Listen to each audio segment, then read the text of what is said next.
Give me a little, how you doing? How you doing? Perfect. How you doing? All right, so that's good.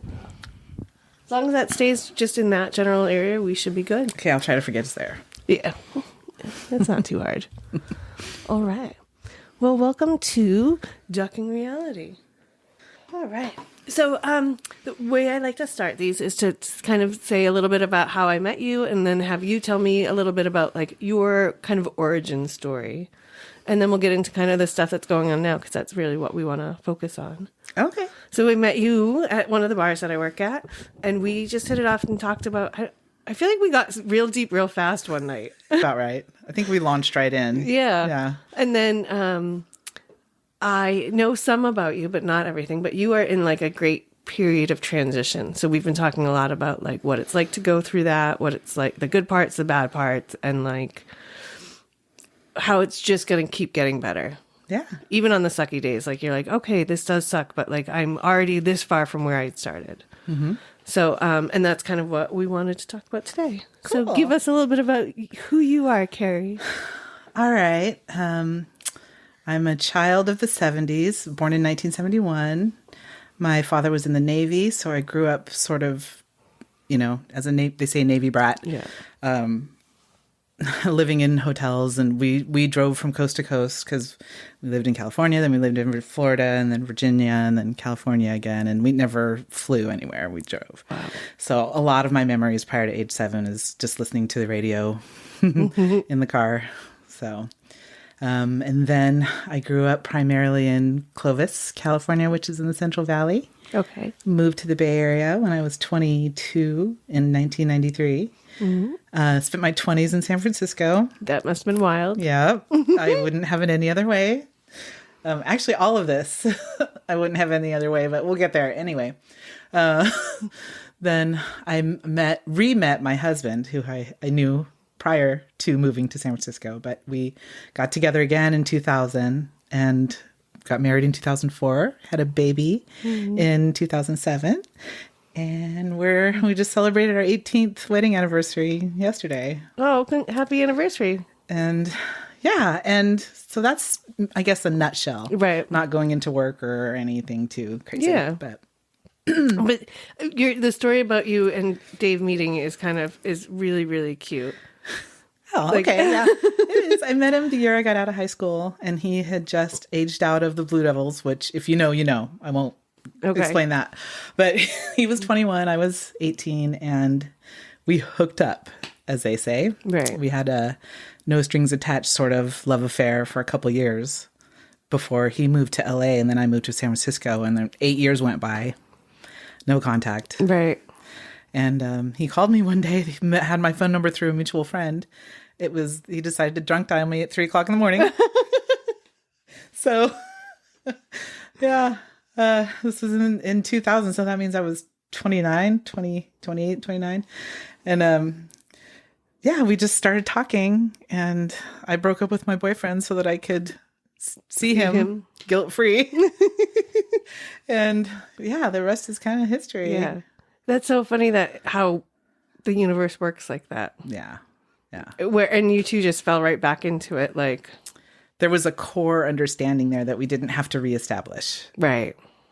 All we did, there was a lot of reasons why we were able to just jump right back in. Right. Yeah. I think some people like kind of dismiss that part of a friend with benefits, especially if one that you've had like over, like, like you revisit. Mm-hmm. Like people like don't recycle people. It's like, well, it's not really recycling if you never really broke up, like, and you never really had any of those like terrible moments. Like you can have.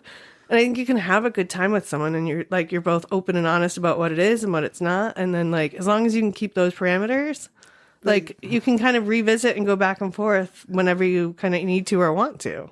I think that it's definitely a more effective way of getting to know someone for real, because you don't have these like expectations of each other. Right. So you just kind of go with the flow, and you allow each other to like have separate lives, because there's no commitment there. Like that's how it was back when I was young, when we were young. So to your point, I think that the fact that we never did actually like we weren't boyfriend and girlfriend back in the day, but we both really dug each other for a long time. Right. And then life took us elsewhere and we came back. So Yeah. I think had we like broken up, you Right. know, who knows? Maybe we never would have seen each other again. But there was nothing to break up. And so your transitions now, like, has been mostly work, but I think that kind of delves into, then permeates everything else into your life. So when you change that, it changes everything. That's well said. Yes, that's true. That's what happened to me for sure. I think, so I'm 51 and I think any person, but I think especially women, we have women and mothers. There's like a whole other kind of transitions that you go through. Like, you know, so as a woman, you know, you're the maiden, mother, and crone. You're a maiden. You haven't even started your period yet. You're just like, you know, a young woman, maiden. Then you get your period. That phase, you're in your mother phase because you can bear children. Okay. So that biologically, that's a different place. And, you know, hormones, the way that hormones like mess with you during that time. Then you have a child. And you become this mother, and you're married. So I'm saying you. And then I was married and I had a wife or a husband. And oh well, that's interesting that I said that. Anyway, so you become a wife and you become a mother, and so I've been doing that for 15 years. Right, my daughter's 15 now, and during all that time, I had the same job. Right. Different positions, elevated, you know, along the way, but.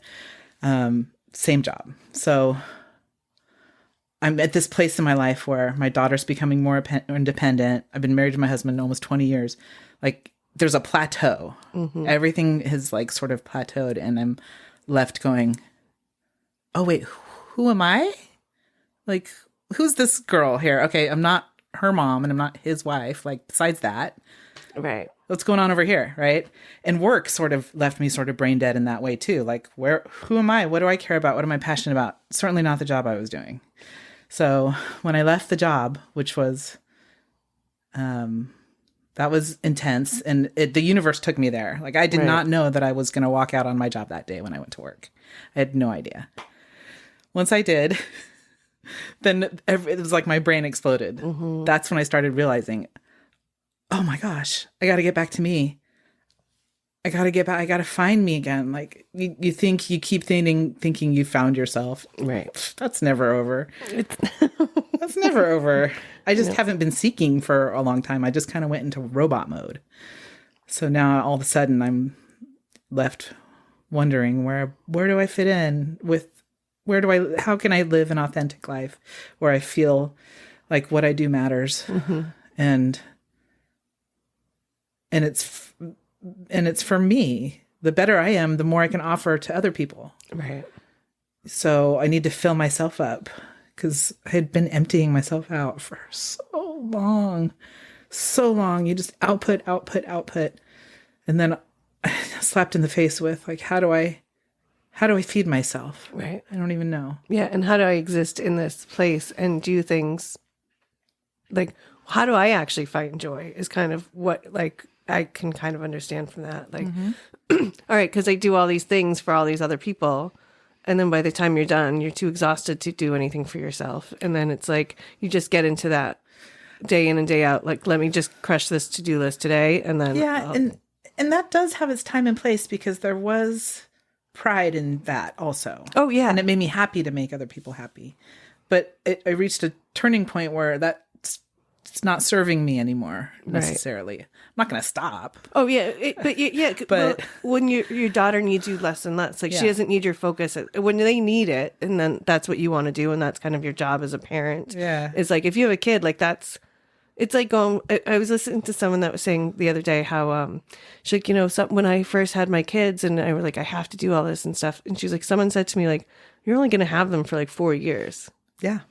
And she's like, and it totally changed my attitude. And she's like, and then I was like, oh yeah, in 4 years, like this will happen, that'll happen. And she's like, and it made me, she's like, it made me more present and more like grateful for that time of like oh yeah, let me remind and enjoy the fact that like this is only going to be for like this phase is actually only a few months, and then that phase, and then it's like she's like, and then when I looked at it that way, she's like, I've enjoyed it so much more, and was like, all right, well, these are the things I'm going to start to plan to do at these times in my kid's life when I can start building my own life back. Oh, wow. She was planning ahead. Yeah. And she was like, it almost like dawned on me to be like, all right, well, this is like when I went to college. Like, Looking I know what I forward, want to looking do. back. Yeah. Yeah. She's like, I know what I want to do at the end of college. So now I know like how to go through this phase.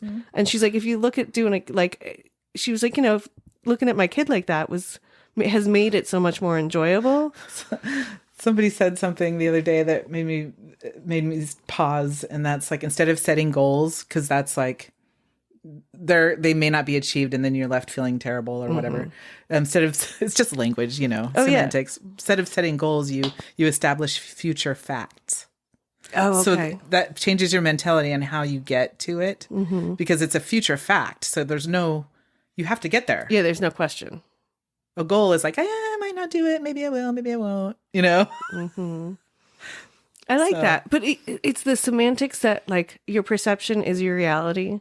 So if you can change your perception, you change your reality. Yeah, absolutely. Like, which has taken me forever to learn or relearn, because I swear I had that as a kid and then I lost it.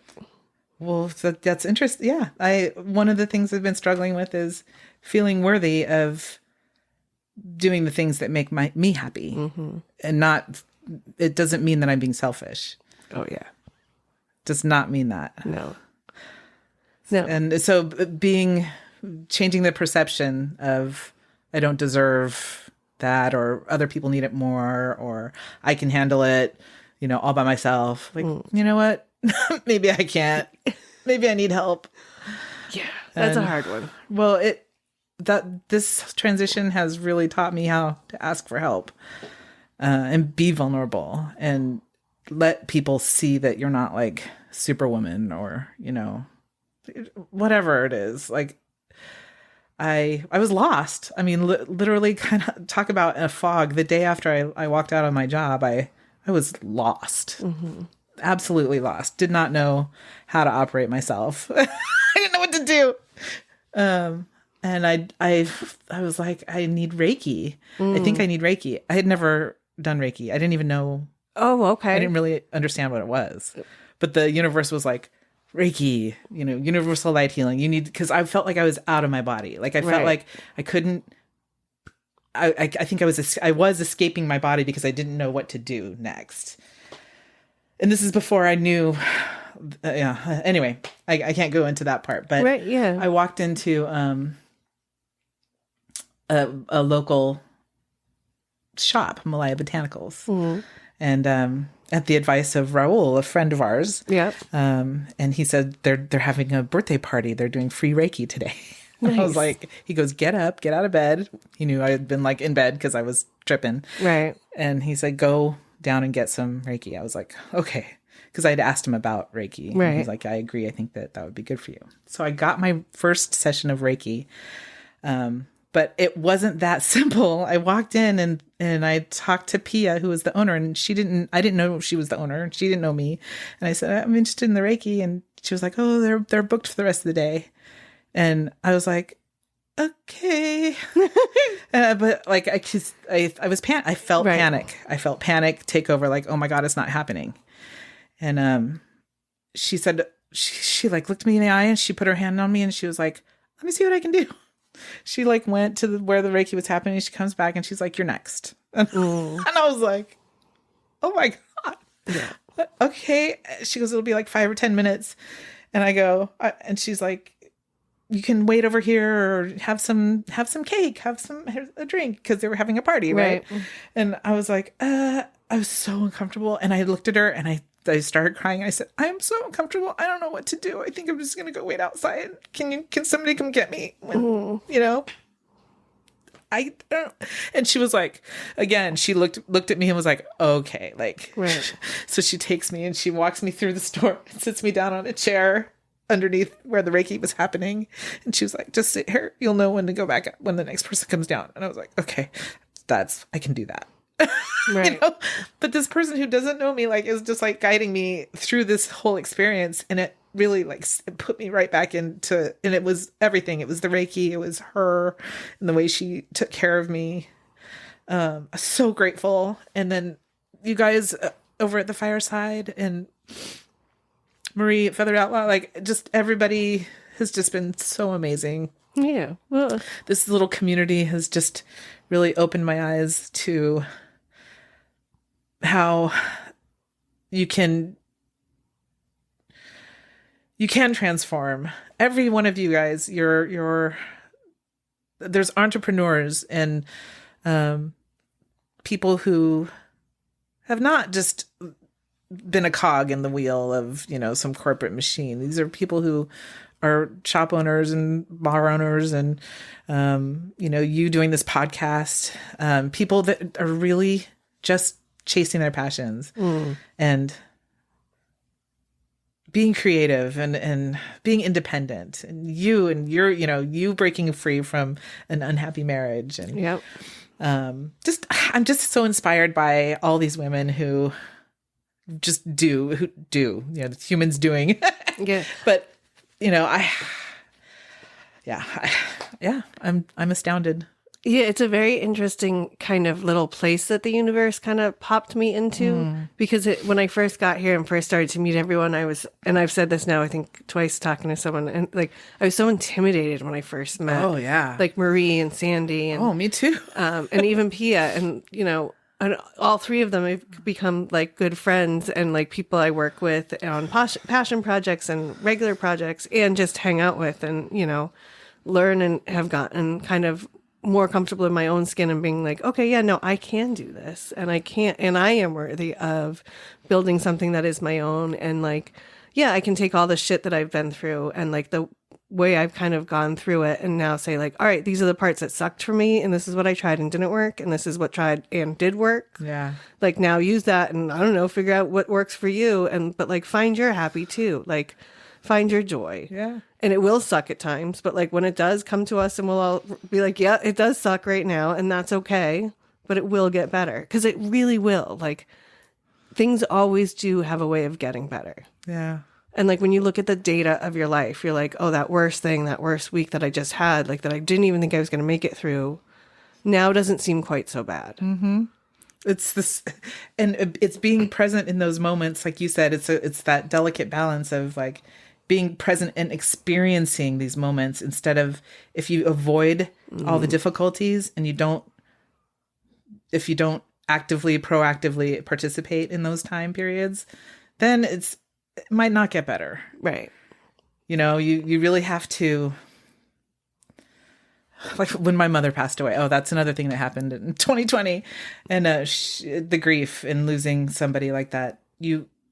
I learned that if I let the grief literally wash over me and experience it, feel it, cry, let yourself cry. I think people don't cry enough. They don't. And it's so cleansing and cathartic. And after every cry, missing my mom, I come out and I'm like, hi. Like I literally feel like I just like smoked a bowl or something. Like right.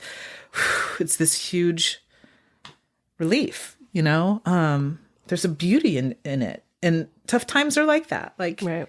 You have to let yourself go, man, yeah, this fucking sucks. Yeah, you have to feel it. Otherwise, you don't have the motivation to pull yourself out of it. Right. So instead, you just drink.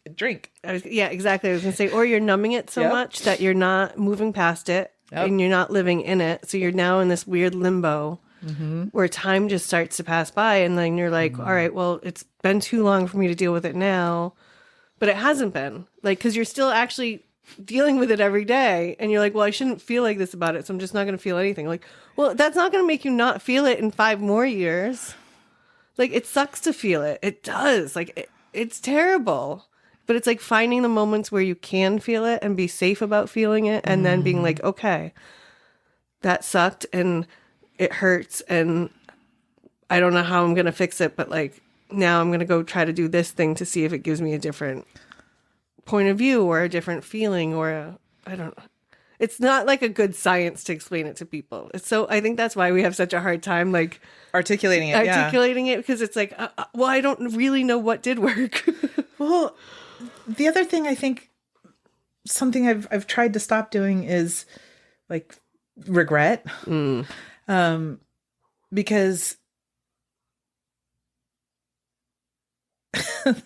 everything culminates to create what it is now. And like right now, I'm so buzzing with life again. Like I feel alive, more alive than I have in a long time. And it's because I don't know what the fuck I'm doing. So since not having my job, I gave myself some time. I had 6 months severance, so I gave myself some time off to figure out what the fuck. And I got Reiki certified, so now I'm like level 1 Reiki trained. Nice. I started trying to promote my business, doing weddings, officiating weddings. I've done some event planning, as you know. Just doing a little bit of personal assistant work. Now I started a temp job at this finance firm in Oakland. So I'm like doing like this, that, and a little like you're working on your hustle.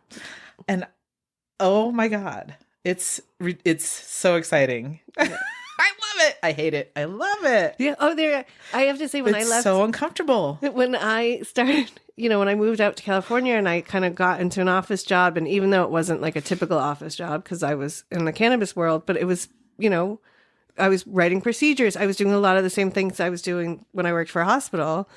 And I was like operations. And operations and quality and, organizations and meetings and all that stuff. And like setting up marketing plans and budgets. And so it was like, I had this job in this cool industry, but I was doing all like the paper pushing. But I loved that it was, I could light a joint in the middle of my office while I was doing, you know what I mean? Like someone would be like, hey, we really need you to try this flower. Like, hey, can you try? It's R&D, man. Yeah, like we need to go do a little R&D. Like, you want to go do this by the lake, or like, should we just grab some food? Like, and I love that part of my job. And then when I was leaving that, and I was like, all right, what am I going to do? And I started bartending again, and then started to do some of my other hustle stuff. I was like, oh, I forgot why I loved this kind of job, because my job is people. Like, I get to be the bright spot in someone's day, or they get to be the bright spot in my day. Like, I can be having a shitty day, and then one of my customers comes in and says something, and I'm like, oh, and I laugh for 10 minutes, and then I'm like, all right, this is why I love my job. Yeah. Or they come in and they're having the shittiest day, or a stranger comes in. I had a guy the other night that came in and was like super upset. And I'm like, dude, what do you need? Like, and he was writing his friend's eulogy. And I'm like, and we talked about his friend, and we talked about some shit. And like, he left and he came back the next day, and he stopped by the next day to just say thank you. Because he was like, you changed my night. Like, I may never see that guy again. God, but that like, is what it's all about. And someone said something about like, oh, well, this job doesn't matter. I'm like, this job is the only one that does matter. Like, we do change people's lives. Like, other than hospitals and like, I don't know, accidents. Like, you have the opportunity to do it every day, no matter what you do, if you're interacting with people. Yeah. So like, that's something that I have to remind myself of as well, is COVID. And COVID is another thing that kind of threw a wrench into everything. It turned those of us who were on the borderline from extrovert to introvert way introverted. Like, I forgot how to interact with people, or actually, it's not even that I forgot. I liked it. I liked holing up and not interacting with people and just like hiding, and nobody had to see each other. And I was like, ooh, like all the pressure of that sort of like, it was nice to hibernate for a while. And the universe works in strange ways. That was during the time when my mom was in her final days, and happened to be when I was on furlough for COVID. So I got to spend all that time with her. And so I got to be there for her final 5 weeks, right by her side. And like, that wouldn't have happened if we weren't in the pandemic. Right. I would have been working, and it would have been awful. It would have been stressful in a different way. It's stressful in a different way. Exactly. I don't remember where I was going with all that, but the interacting with people. Interacting with people, yes. And then the job that I had was started to become remote after that. And so I wasn't seeing a lot of people. and it's really going inward. Mm-hmm. And then quitting the job and coming back out into the world in a different skin. Right. Like post-COVID, daughter's off the radar. It's just like not off the radar. You know what I mean? I don't care about her anymore. She's out of the house now. She's off the reservation. She just really, she really doesn't need me for much. That's what it comes down to. But she needs you in just other ways now. Yeah. I mean, I'm there. I'm there for her if she needs me. You're a text message away from the living room. Exactly. That's funny because that happened. Busted.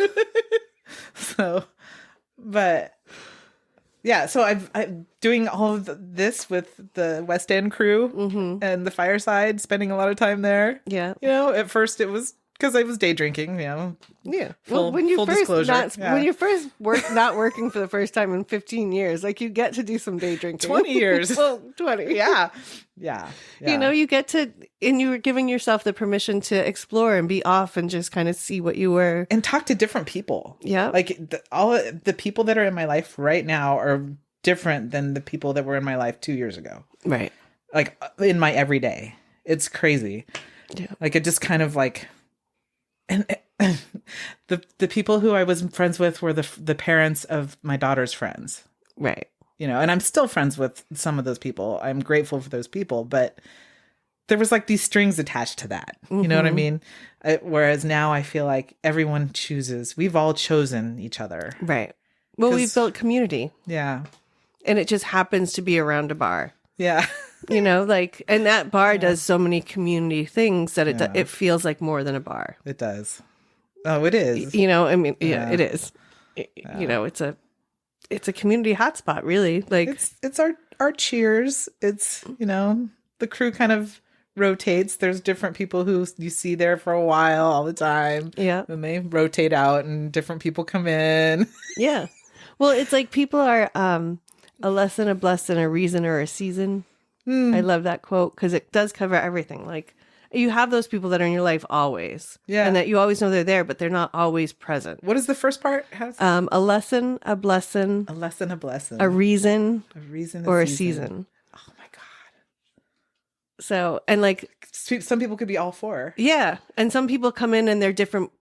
They're all of them at different time periods or, you know what I mean? Like, because you have your person that might be a seasonal person almost. Like, they come around every so often, but it's only during the springtime. You know what I mean? Like, it really, that you can work that phrase into any person at any I'm junction. So happy that you shared that with me right now. And I think like when I really committed to kind of thinking that, like people, that's what people are. And like, it gave me less like anxiety about what that person was supposed to mean or like what our relationship had to be. Gosh. Like it gave me permission to be like, okay, well, I will see them as often as I see them. And when I don't, I'm not going to be mad about it. Like I enjoy their company. It's kind of like having a friend with benefits. Like when you never really break up. Yeah. When you allow people just like to have their life and you're witnessing it with them, but you're not trying to control it, it makes things more enjoyable. And it makes things like, oh my gosh, even in your friendships, it makes things easier. Because then you're not like taking that, like when I have a friend who I love her to death, but she flakes the fuck out all the time. Like she will literally tell me, I am on my way. And I will not hear from her for 5 hours. And I get to like, when it first started happening, I'd be like, is she blowing me off on purpose? Like, is she dead in the gutter? Like, what happened? And I would be like so mad. And then so like, she doesn't respect my time. And it has nothing to do with me that she flakes. It doesn't. Like she legit gets like, oh, butterfly. And then is like, oh, wow, I don't know what happened from my foot. Like, okay. I love you anyway. Yeah, like I love you. It. Like, like I'm like, oh my God, that drives me crazy, but I love you. And I still make plans with her all the time. Yeah. Knowing there's a 50-50 chance. I have a quote. It's William Blake. It's he, it starts with a he. Get over it. No. He who binds himself a joy does the winged life destroy. He who kisses the joy as it flies lives in eternity's sunrise. And oh, I like that. Kiss the joy as it flies. You know, when you bind yourself to these situations or friends where you're like latch onto them and like, let's be best friends and talk to each other every day. And, you know, And you try to do the thing where you're like, every Tuesday we do this, or once a month you try to make these plans and they fall off. I have recently have a friend who I don't participate enough in that way for her. Yes. So I think she had enough of me and was like, that's not enough. So I'm not going to talk to you anymore. That kind of thing. And she tried to tell me that, like, she kind of not so many words said that I wasn't like being a good friend because I don't reach out to her enough, the check-in. I don't do the check-in. Yep. It's always her coming to me, and which is true. So I actually said, I was like, I'll try harder. I'll do better. Right. So I did a couple more times. I did, but then it's like, no, it started to feel like a burden where I'm like, oh no, I haven't checked in 3 weeks. Am I in trouble? Like, yeah. So then I didn't want to text her because I didn't want to get in trouble. Like, yeah. You know what I mean? Like, yeah. I was just like, oh, this is too complicated. Like, I'm too old for this shit. Yeah. Either you love me and you want me in your life, or you don't. Right. I don't, all these expectations, like, Yeah, well, it's like she's telling you everything she needs, but she's not taking into account what you need for the friend, or what your kind of natural style is. The straw that broke the camel's back is that, like, we had a mutual friend, and they had a falling out, and she wanted me to choose. And I will never understand that. I'm like, are we 5? Mm-hmm. Are we, what, is this high school? What's happening right now? Yeah. No, I'm not going to choose. I love you both. Right. You don't have to love each other. Right. Yeah. You can both love me, and I'll love both of you, and let's do it that way. Yeah. You're like, well, I'll just hang out with you, and then I'll hang out with you. Her. Yeah. And we won't talk about that. I hanged out with either one of you. Yeah. No, that didn't work out. So it's fine. Well, yeah. And that's like, it's good that you can see that that's fine, because that's her shit. Like, exactly. If you have to fit into these boxes and you have to do these things to be her friend, well, then it's too hard. Yeah. And I'm sad. Don't get me wrong. I am sad because, like, I love this person and found, like, a reason. And there was definitely lessons there. I got a lot of lessons and reasons. Mm-hmm. Yeah. Yeah. Those two things. Well, see, and then that's a good thing. I think that I like the kiss the joy kind of as it flies, because that's my thing. I'm always like, find your joy. Like, joy doesn't always find you. Sometimes you have to find it. Right. But, like, the shit will always find you. So don't look for that. Mm-hmm. You know what I mean? Like, to be, like, always looking for the bad stuff and always being like, well, this is going to be, it's going to suck if you go into it with a sucky attitude. Right. Like, the shit's coming no matter. So, like, look for the joy. Yeah. And when the shit comes, like, all right, deal with it. And as far as the joy goes, like, kiss it as it flies. Live in the now. Enjoy it right now, the way it is now. Don't start laying expectations for the future, because it might not be there. Right. It might not be their last day here. It might be your last day here. We don't know. So have that joy and let it be what it is. Mm-hmm. And then when it flies away, be grateful you had it. Right. I love that. I really do. Yeah. So what are some of the other things that have helped you during this time of transition? Like, because when you were getting ready to leave, I know you didn't know that morning that you were going to leave your job, but from what I remember, you were thinking about, like, maybe it's time to find a transition. You were kind of thinking you didn't know if you could stay in that role anymore. And then you had the moment where you were just like, all right, no, I can't do this anymore. And you left. And so it's been, 5 months? 6 months. 6 months it has been? Yeah. my severance just expired on October 31st. Yeah. Happy Halloween. Yeah.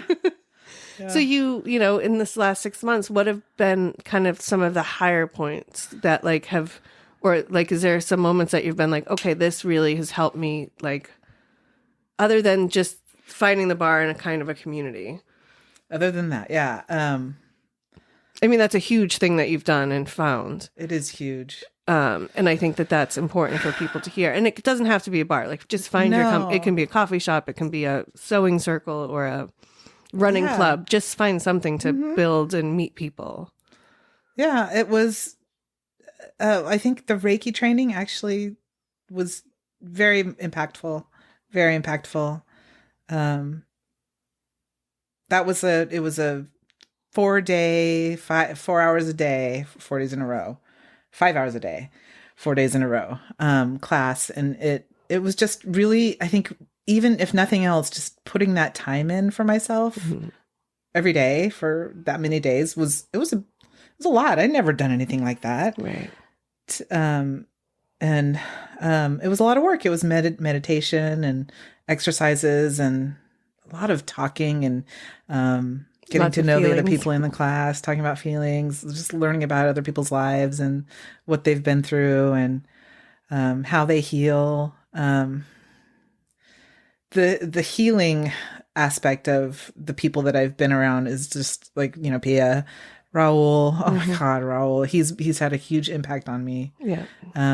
He's Found a really amazing.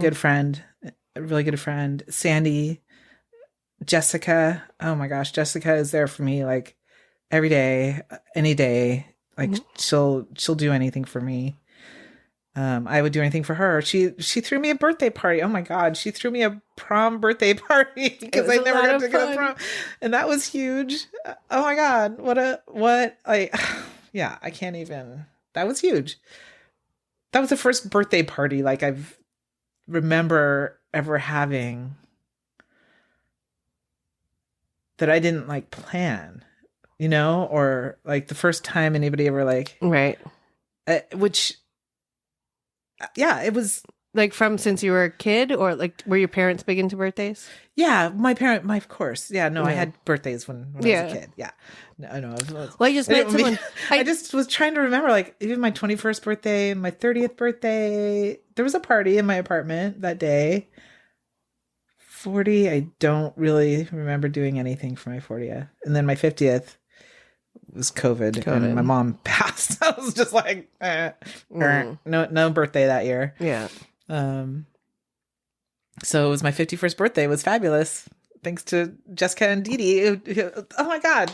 Yeah, It was fun. people are so wonderful. They really are. I'm like, and it's like the I'm not worthy thing. Like even just talking about it, I feel embarrassed because I'm thinking like, why did they do that for me? Like why? Like what? I think it's crazy, but it's not crazy. God damn it. It's not. I'm awesome. You are. Well, just sitting here listening to you say that, I'm like, I was just thinking of all the encouraging things I was going to say to you. And then I'm like, oh, she just needs to say these to herself. And then I'm like, oh yeah, just like me. Because I'm I know that feeling. Looking exactly. in the mirror. Yeah. Yeah, there's a mirror. Excuse me, you're hurting my feelings. Talking about yourself. Oh my gosh. But I totally understand. One of the things that the other day I did a banya session and I, did a little microdose of mushrooms to go with it. Cause I'm like, it's how I can tend to meditate and kind of get into it. And so I'm sweating in the sauna, sweating and like, I don't know if I can do this. And I'm like, and then I was like, you can do this because you're worthy and you're worthy of doing hard things for yourself. And I was just like, all of a sudden started to like tear up. And I was like, oh, I just think I found some of my worth that I lost. And it was like just a moment of like, oh wait, I just really told myself I am worthy because I do need to hear it more. Yeah. Because I'm always giving and doing for other people. And I'm always like, oh, I don't need it. I don't need it. And when someone tries to do something nice to me, I'm like, why do you want to do that? And then I get like suspicious? Yes. Oh my God. You're so jaded. That's funny. Like, oh yeah, what are your motives? Yeah. What do you want?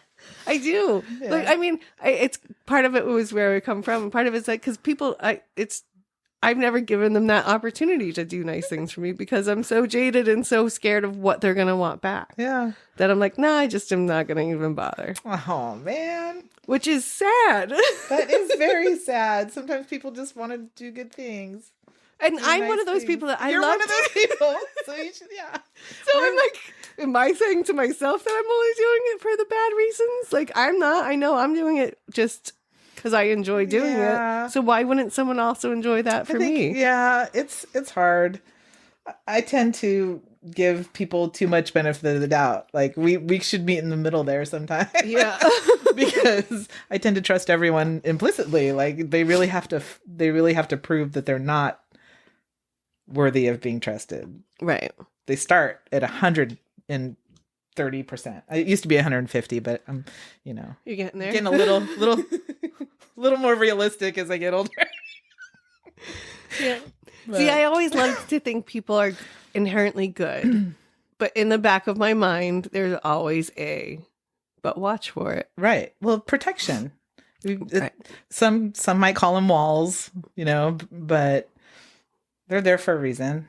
Yeah, I think defense is intelligent work. Absolutely. Absolutely.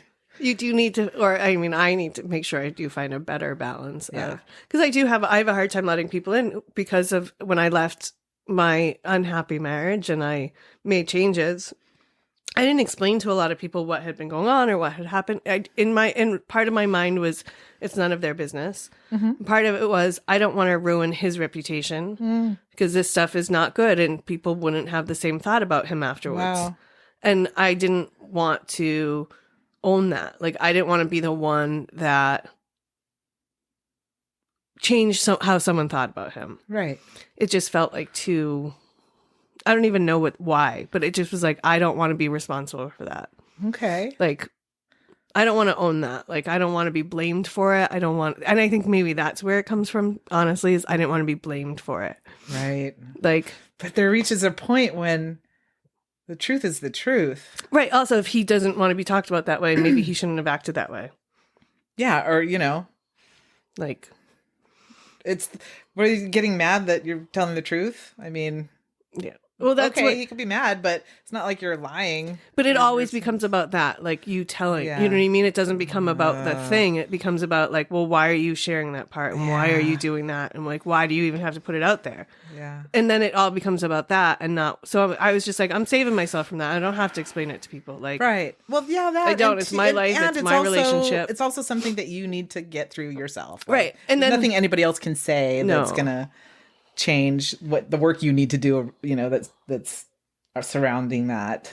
But I get it. And there was layers of also the embarrassment of like how letting that treatment had gone on for so long. Like, oh yeah, you know what I mean? Like, oh well, that's been happening for years, and you just, well, yeah, I did. Like, I was trying to fix it and do this and do that, but like, so it was just like a layer of. So there's like lots of things going on, and I had a few friends that did know some of it, and when I finally made the leap and left, they just stopped talking to me. And I was like, all right, so these are the few people that did know. And then I was like, can I lean on you? Like, if I do this, it's going to be really hard. Because I still loved him and I still didn't want to. But I'm like, I need to in order to survive. Yeah. And then when they stopped kind of just talking, like, I was just like, oh, okay. So, and they, kind of chose him. And I'm like, and at one point, one of my friends said to me, like, well, it's really hard for him. And I was like, oh, okay. So me leaving is really hard on him. So you have to only support him. Right. And they were like, well, it's just, it's so hard for him. And I was like, then I'm done. Like, okay, see you later. There's other people out there for you now. Like, yeah, but it's also when you go through people that you think are your friends for 10, 15 years that, like their kids call you auntie and you're, I know, ingrained in their life. And then they're just like, oh yeah, you actually don't matter at all. It's crazy. It's like, how do you let people back in after that? Well, it's one of those things too. It goes back to kissing the joy as it flies. Yeah. Like, because people evolve in different ways. And sometimes they, sometimes it doesn't jive. Right. I mean, I had a friend, we backpacked through Europe together when we were 20 years old. And she became, politically the other side of the spectrum. And it got to be too extreme. Where, like, I was like, there's fundamental differences here that I cannot pretend like I have respect for you anymore. Yes. Because I do not. And I think she felt the same about me. Like, it was like, okay, wow, this is it. Yep. And that hurt. I mourned the loss of that friendship. Right. But I covet the friendship we had because she was one of those people that also actually, in a very tough transition in my life, she was there. Right. She was actually the only one who was there. I lost a bunch of friends all at once. And she came in with like her little cape and was like, I got you, know? And I was there for her through a lot of crazy times. Oh my gosh. So we had our time together and then life took us in different directions. Yep. And it's not bad. It's nobody's fault. Nobody's the better person. Nobody's the more worse person. It's just that we didn't work together anymore. Right. Because when you lose respect for someone. Yeah, that's the hardest. When you can respect someone and just be like, oh, our lives are going in different directions and we're not talking quite as much. And like they're busy with that and I'm busy with this. Yeah. It's almost easier. But when it's like, you're like, I can't have conversations. I need to choose my life without you in it. Yeah. Those are harder moments. Yeah, for sure. And that's kind of what this was. Like, I was like, well, I could try to fight to kind of be friends with these people, where I can be like, okay, like, this really sucks and it hurts, but that's the lesson. It's kind of fresh. You might reconnect with some of these people down the road. You never know. Yeah, true. But I also know myself in some ways. I'm a person that I am.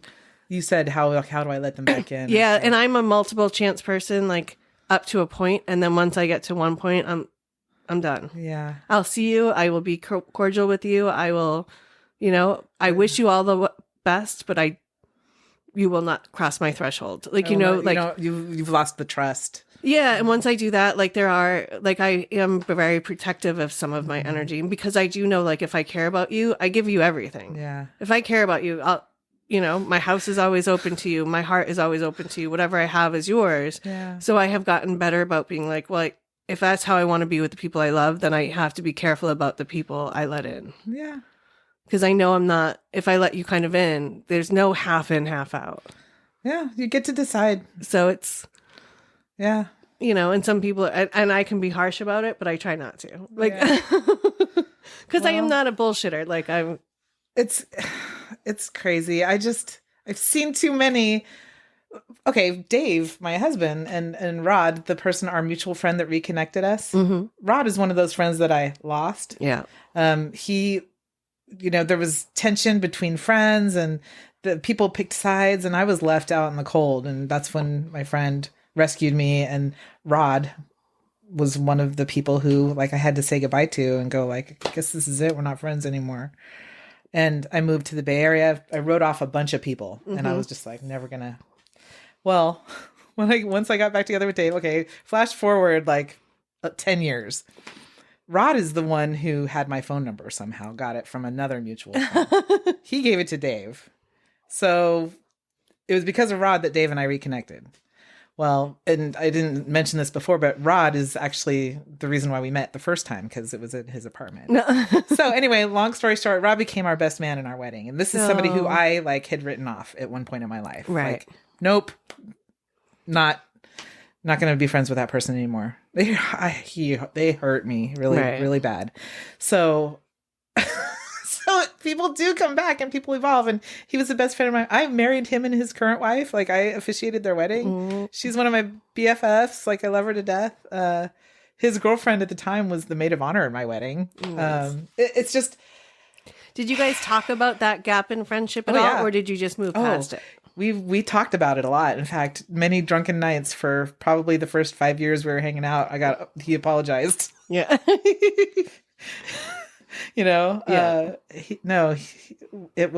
We definitely talked about it and put it in the past. Sorry. Yep. There was one more guy, a guy who was kind of the catalyst for all of that drama back in the day. Dave and I ended up visiting him on our honeymoon because he lived in Hawaii. And we ended up spending like 3 days of our honeymoon with this dude who fucked me over. But we had a blast. Right. And we put it behind us. Right. Because people change. They evolve. They learn from losing people like you. Mm-hmm. And then they change the way they behave. And it, so you can keep them out. Or sometimes if your gut and your heart are saying let them in, just let them in. Right, yeah. Don't sometimes let your brain take a back seat and go with your gut and your heart. Yeah.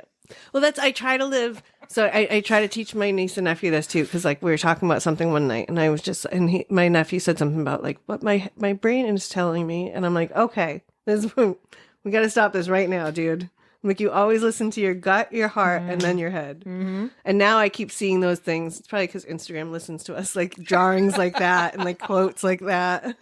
Yep. There we go. I'm like, we're gonna get a bunch of those now. Yeah. I'm like, this is like an actual way of thinking, and like a way of I mean, could you imagine if we were taught how to trust our gut and follow our heart my and then gosh. listen to our head? Like your gut tells you what to do, your heart tells you when to do it, and your head tells you how to do it. Wow. Like that would be really amazing if we Yeah. could all learn that. Yeah.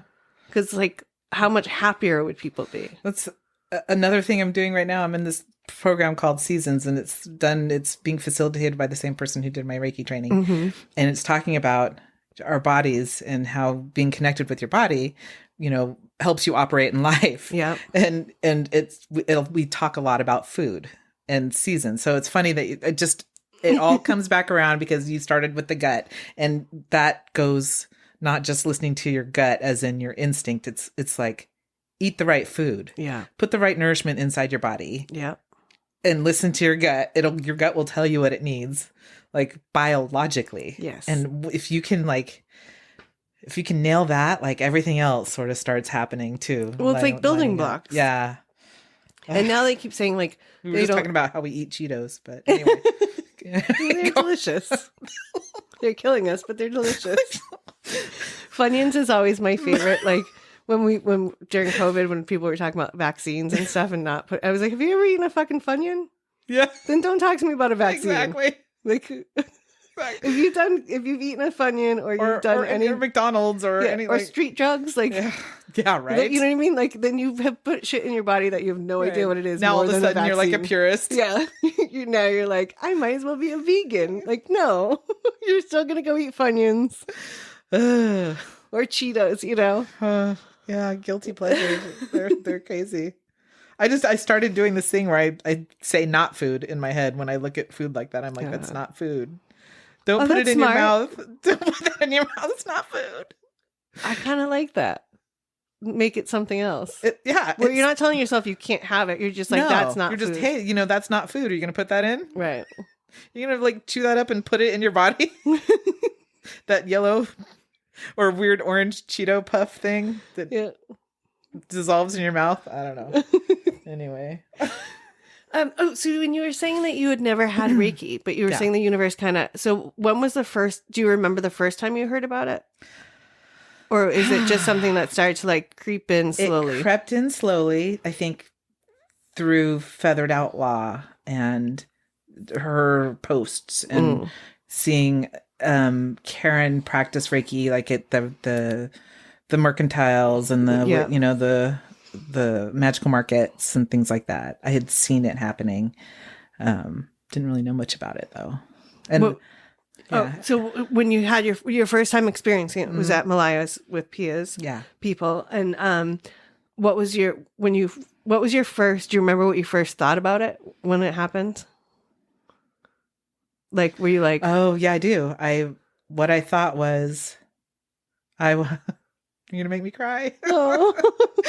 What I thought was, I was just telling myself because I didn't know what she was going to do or anything, the healer. I laid on the table and I just said, just open up and let the healer do her work. Like, just let her do what she's trying to let her, like, have respect for the healer that is like working on you right now. Like, just open up and let it in.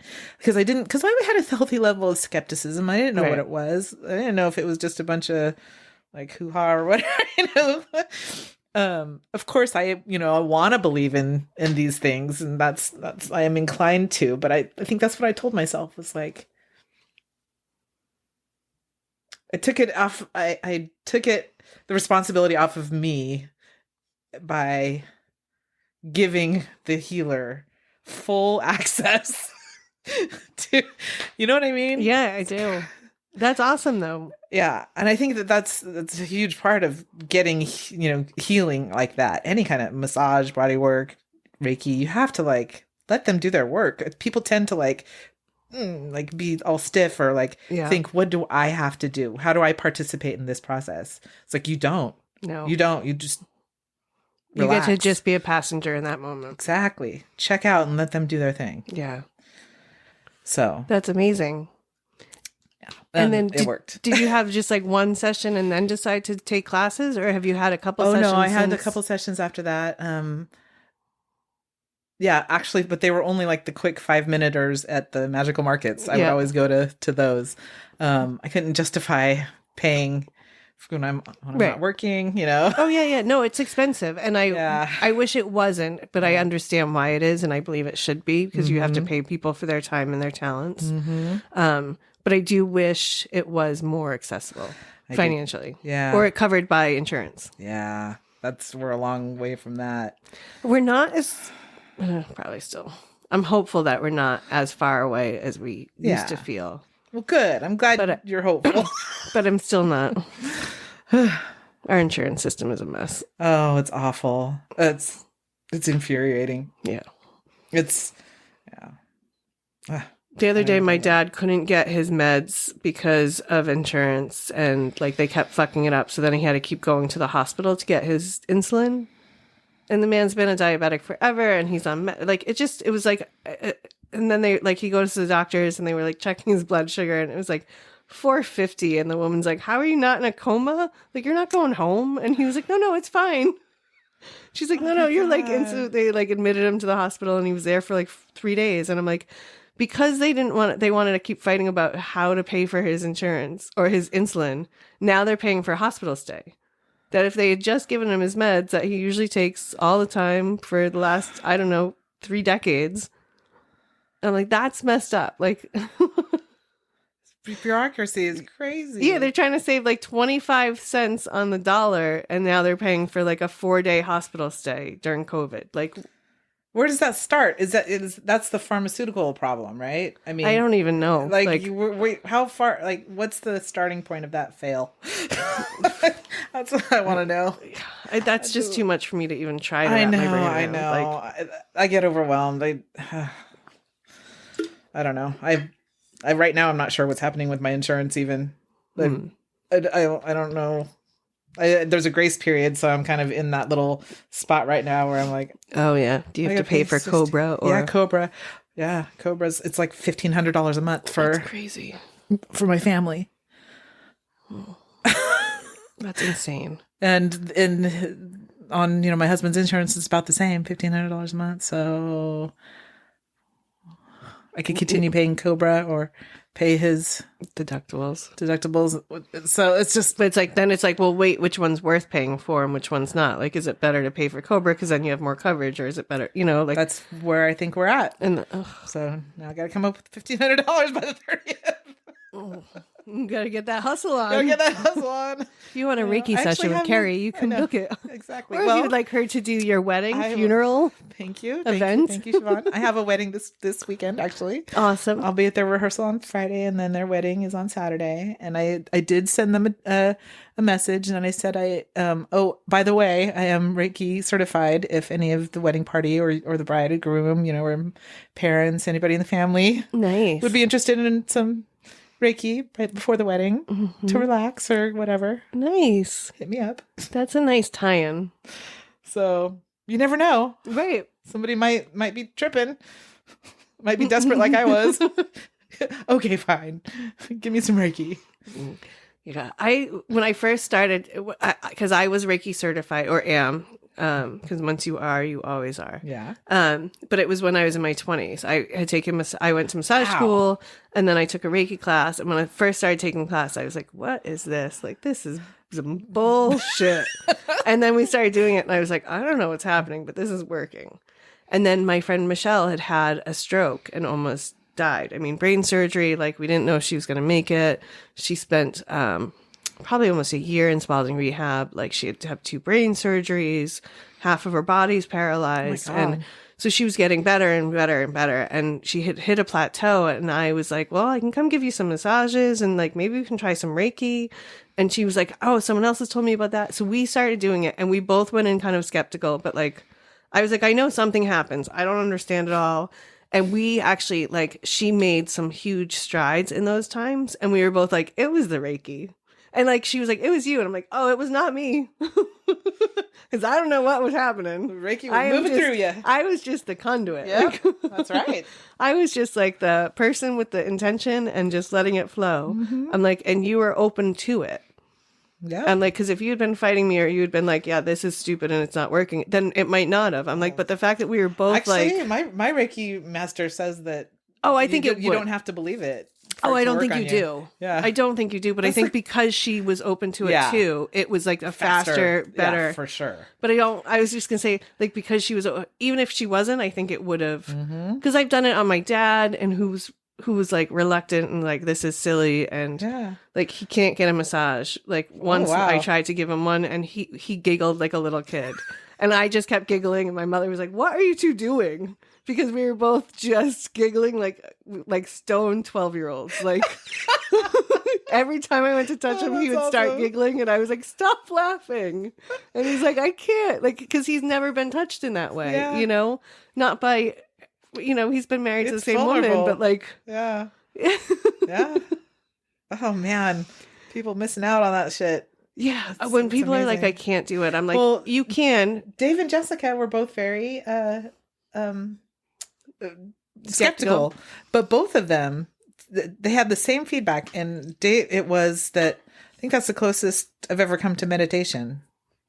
Was when you were doing because wow. they went in being very aware of my touch and being very aware of where my hands were and very thinking about what I was doing, and then 5-6 minutes in they were gone. Right. And when I was done, they were like, I think I meditated just now.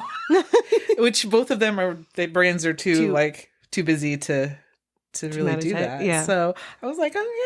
There you go. So if that's you good. want to start meditating, but you don't know how, start with Reiki. Start with some Reiki. Yeah. Yeah. Well, I guess that's too, like, I can see that too, because then it's resetting kind of your energy to be open to that. Because meditation is an energy and it is like a vibe, if you will. So, like, if you're not a person that's ever felt that vibe or I'm that. actually, believe it or not, like I'm not good at meditating. Like I know it's a daily practice that would just like change my life. I'm sure.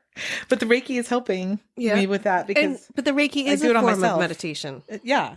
And I think sometimes we get too caught into like meditation has to be the certain yogi on thing. the mat with the ohms. Yeah. Like there's walking meditations. I do some sleep because I'm not good at the sitting on the pillow with the om. Like it takes me too long to get my body comfortable and like my posture, all of that I don't. When I do sleep meditations, I'll do like I'm not a big visual one. The one visual for me is watching fire. Like that like I meant visualization. Oh yeah, that. But Okay, I love fire meditations where like even just if you sit with a candle for a few minutes and you just the candle or campfires are probably my favorite. Of course, or fireplace fires are pretty great too. They are. But yeah. Candles. It's just sitting by the ocean watching that is a great one for me. Yep. I do like to have something to kind of loop into. Like just to sit in quiet is harder for me. I need something to help kind of carry you. Yeah. I think I'm that way too. And I think that's okay. Like that's one of those things where like people get so caught up on that one that they don't see that there's variations. That like I've gotten much better and now could probably do the yogi sitting in the corner one better. I choose not to, but because I've done all the other ones now, you have a daily like, practice. Yeah. That's respectable. That takes, discipline. There's a beauty in that. And, I, this 6 months off, I kind of let go of discipline. Yeah, but that's fun. And that's what you were supposed to be doing because you're rediscovering, who you are. It has its time. I need to get back to the disciplines. Yes. Yeah. Well, I think there's some things that like I am very disciplined about, like my miles and my like kind of the stuff that I do for myself. And some of that is because I want I'm enjoying getting a healthier physique. I'm enjoying losing the weight and getting kind of stronger. Yeah. But it's also a necessary thing because of the pain that I deal with every day, because of the getting my body to move and body's emotions stay in motion. But so you can feel the payoff. Like it's yes, yeah, yeah, that helps. It's like it's the reward. Yeah, it is, and it's also like on the days that I don't do those things, I feel like a worse version of myself. Yeah. And then I'm like, I don't want to feel like this worse version of myself. I want to feel like that good version that does all those things. Yeah. Even though sometimes I don't want to do them at all. And sometimes you don't, and that's okay Yeah. too. And sometimes I just won't. Sometimes I'm like, yeah, you know what? I am going to give myself this time to not do it. Like, because half-assing it is just going to make me feel worse than not doing it at all. Right. Because the whole time I'm doing it when, like, on those days when I really don't want to, and I'm half-assing my workout, and then the whole time I'm thinking about what a piece of shit I am for half-assing my workout. And I'm like, I could just be giving myself credit, but like, why would I do that when I can just beat myself up and treat myself like an asshole? You know what I mean? Like, so now I've learned, like, on those days, I'm like, you know what? I'm just going to be a piece of shit and not do anything, and it's fine. I like that. I mean, if you're going to do it, then do it. Right. And if you're not, then don't. Yeah. Like, I'm like, I really got to start adopting that in all aspects. Yeah. I don't know. I don't know what's in store, and that's okay. Are you getting more comfortable with the unknown? Because it is uncomfortable. Or it's exciting. I mean, I choose to look at all exciting. of the above. It's exciting. It's invigorating. It's scary. I have this huge trust in the universe, and it's only been amplified during this time period.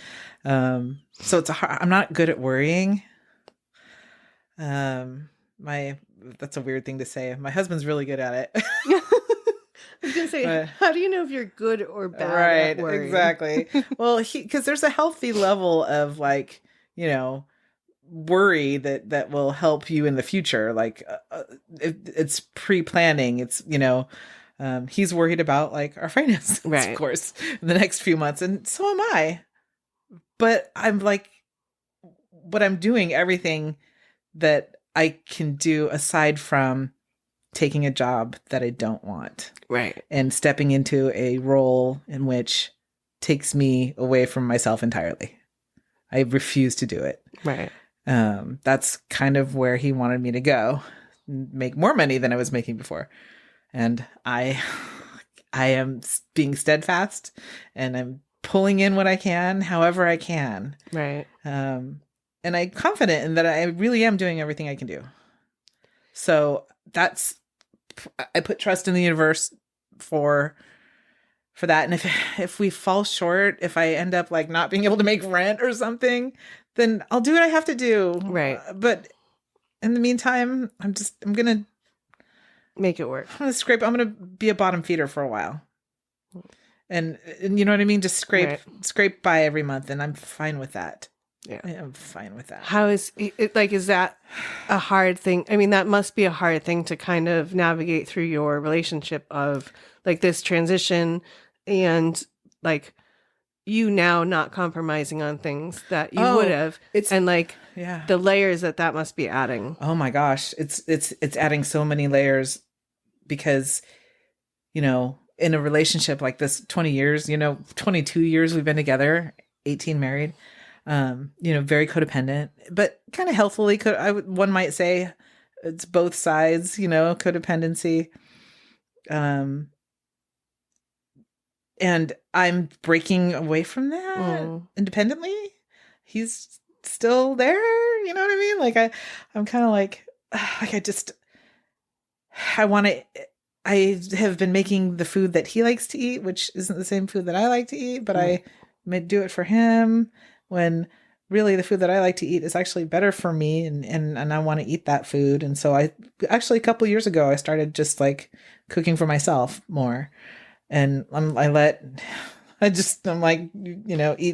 eat these chicken nuggets, and I'm going to eat my awesome salad. You know, you're missing out on all this great food, but instead of being all messed up about it, I just accepted and started just, like, making 3 dinners. Yeah.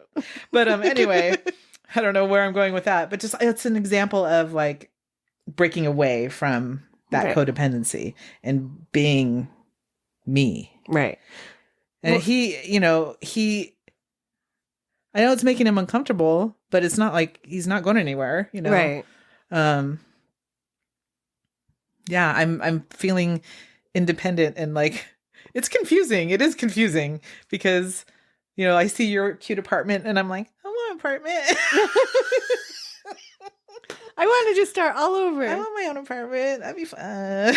Yeah. But it's not that easy. No.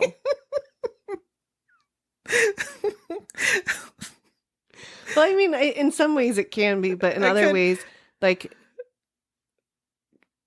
I mean, you don't, I don't want to speak for you, but like, there's parts that like, when you start to change one thing, you're like, I'm going to change everything. And then you kind of pull back and you're like, well, I don't want to change everything because there's parts of that part of my life that I still really like. Oh, yeah. And then you're like, so how do I integrate those two things? Gosh, and how do I make that part of my life and this part of my life fit together again in this new way? Mm-hmm. And it's like that kind of working it all out where you're like, I have to let myself think of all of the possibilities so then I can be enjoying the fact that I still have that big part of my life that I love and want. And I have all this new exciting things. And it's like, that is like a meld that takes forever. Uh-oh. Battery? Oh, yeah. Oh. That's right. I worry that I worry that me pulling away and focusing on myself is somehow taking away from what I have for him. And that eventually he's going to be like, hey, but like, he's not there yet. Like he's not there. He's supportive, but skeptical. I can see him like sort of like seeing me do all these things, with the West End. I'm gone a lot. I'm here now, like, right. But he's supportive, but it's a stretch though. It is a stretch for him. Yeah. And so, I find myself going like, how am I going to keep also making him happy while also making myself happy? But also I'm prioritizing it over here. And it's hard to know if it's okay. Right. I don't know. Honestly, I'm just being completely honest. I don't know how that's going to fit. Right. Moving forward. We'll see. Yeah. But it's not like it's not a priority. And that's the point that like, you're like, well, this part is what I'm prioritizing now so that I can either continue this part too. Yeah. Or like, then we have to figure out if that's a different thing. It's going to look different. Right. And you're like, it's okay. And sometimes it's okay for your relationship to look different and morph. Like, the fact that people get into these ruts and they're like, well, but this is what we do. Well, if it's not this, then it's over. Right. Or like, well, no, but we're supposed to just watch TV 6 nights a week together. Right. And I'm going to go do my thing that night and you're going to do like, wait, what? Who says that is what we have to do now? Like, right. And you're like, but that couple over there does this and that couple over there does that. So like, why do we have to do this one thing? Right. But you get so set as people, we get so set into like, that's what is expected of us. And like, this is now what's easy. And like, it's not scary to come home and watch TV 5 nights a week. It's funny because I feel like you're I don't know, that's exactly what our deal is. Like the whole watching TV 6 nights a week is like almost maddening for me. Yeah. And it was like that in the beginning. I don't like to sit and watch a lot of TV. It's not my thing, but we have gotten into that. Like, yeah. She's like in the binging and again, COVID didn't help with that. Right, exactly. But like, that's definitely a rut that we're in. And he has his nights off and I have my nights off and it's okay right now. Right. We'll see. I think that there is I can see the curve, the turn coming, I don't know which direction it's going to go. Yeah. And I think that and I love that you're mostly excited about it. Yeah. I kind of like that you're not good at worrying because it's like, all right, like this is weird and my life is in this big flux and it's all okay. I have faith in myself that I'll be able to handle whatever happens. Well, I mean, you always have. I have so far. I'll course correct if I go the wrong way. Because I might. Right. Or you're going to stumble onto something that's even better than you could have ever imagined because it's something you never even imagined. Oh my gosh. That's been working on that a lot. Really trying to articulate what it is that I want. What am I looking for? That's something that I hadn't asked myself in a long time. Like, what would make me happy? What would make me most happy? What makes me feel the most alive? I feel like that's the hardest question for me to answer. Right. Like, even like, and it's almost because like I don't know how to, and this is a lot of it because of like where women and how we're raised. Like, I almost don't know how to answer that question without taking anyone else into consideration. Yeah. And it's like, I now like in some respects, but don't have anyone to answer to in my life. Like, my family's 3,000 miles away. Like, I'm here kind of on my own. And like, I don't need, still my thought is like, okay, but what about, I'm like, no, just me. Like, Right. what is just going to make me happy? And it's like, I jumped through 5 different people before I even, and I'm like, I'm just for myself still can't answer that question without like jumping through the hoops. Me neither. Yeah. And I don't have a kid to worry about or a husband anymore to worry about. So like, to see you do it and to see you do it with such like smiles and like excitement, like kind of helps me remember that it is supposed to be so happy and exciting. And like, I have less layers to worry about. It's still a hard question, but like, it's nice to know too that you have that same kind of like, how do I even figure out what I want? Yeah. Like, and when you have so many options, it's almost more scary or overwhelming because you're like, so there's not even like A and B, like, right? Right. You're like, the whole fucking alphabet's on the table. Right. You're like, someone's It's not too going to narrow much. it down. Like, I know. That's why I wonder about like people who are pansexual. Like, how do they function? There's too many options.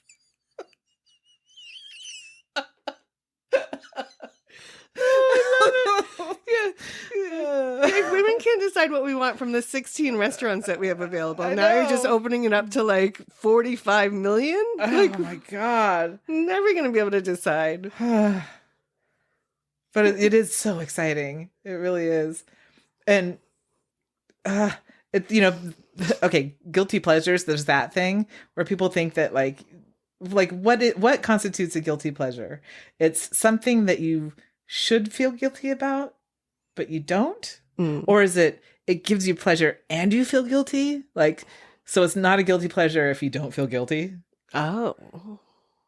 I mean, like, I think it's just something that you don't want anyone else to know you enjoy. Like, I love The Housewives, but like most people look at me like, what? yeah, below deck is my guilty pleasure. Like almost anything on Bravo feels like a guilty pleasure because you just feel like people are looking down at you when you watch it. That's true. Like, so that's what it is. Guilty pleasure is all about like what other people think. Yeah. It's not what you. Yeah, like it's just for me. It's just a pleasure. Right. Yeah. I enjoy it. Like, for me, like, I make the joke a lot that like I love The Housewives because it just reminds me of my aunts. Yeah. Like, yeah. You know, one of my aunts which one? Oh, it doesn't matter. Like, any 4 of them? women getting drunk and then fighting. Like, just let me put it on the background. I love it. 4 to 6 women. Yeah. It's like comfort food for the soul.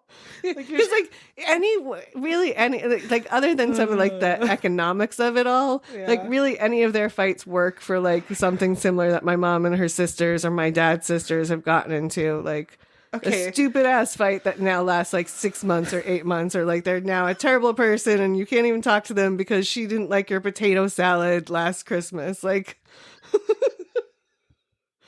swap up potato salad for some sprinkled pettiness. cookies. You're just like eating the pettiness with like chips and salsa. Yeah. Oh, I really miss my parents. Oh, I'm gonna put on that episode where that lady throws the glass. Like, that reminds me of Thanksgiving night one year. Oh my God.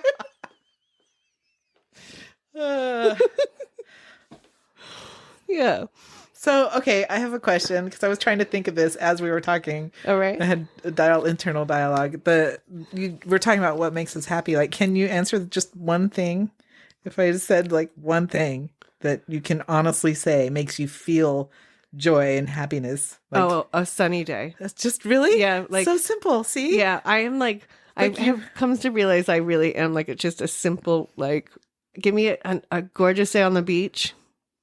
Oh, like, because you just got back from Hawaii. Yeah. Like, so you got like that island time, that pure blissful, like. Yeah. Give me like, if I'm having a really shitty day and it's beautiful out, I'll go sit outside on a curb for 10 minutes and just bake in the sun. Yes. Like, I'll take off as much clothing as I can for appropriate for wherever I am. So I'm getting like as much of that warmth on my skin. And yeah. Bliss. I love it. Good.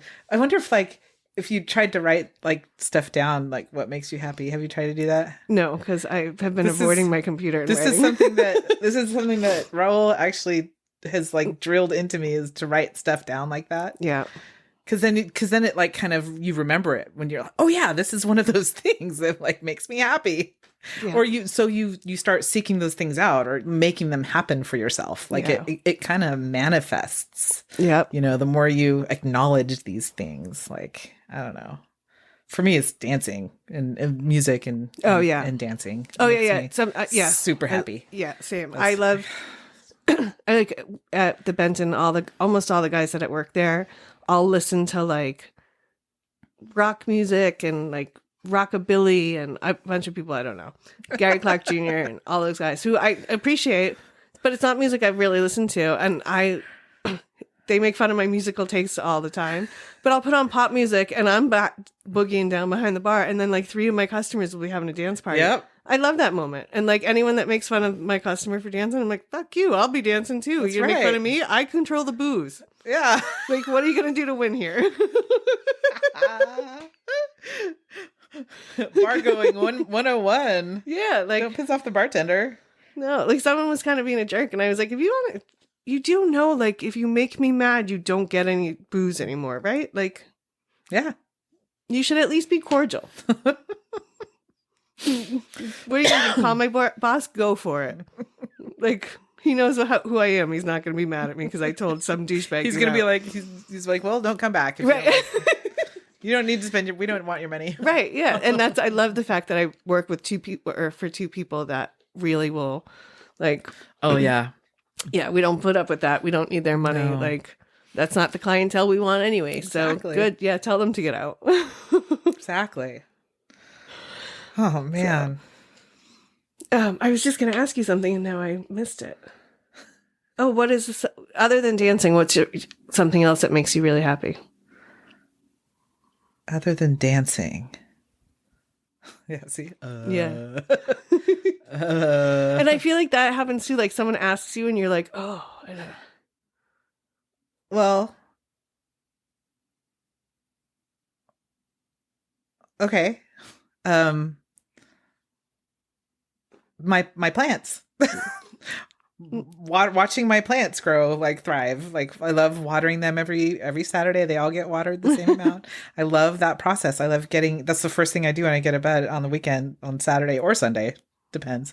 I love watering them and watching their progress since the previous week.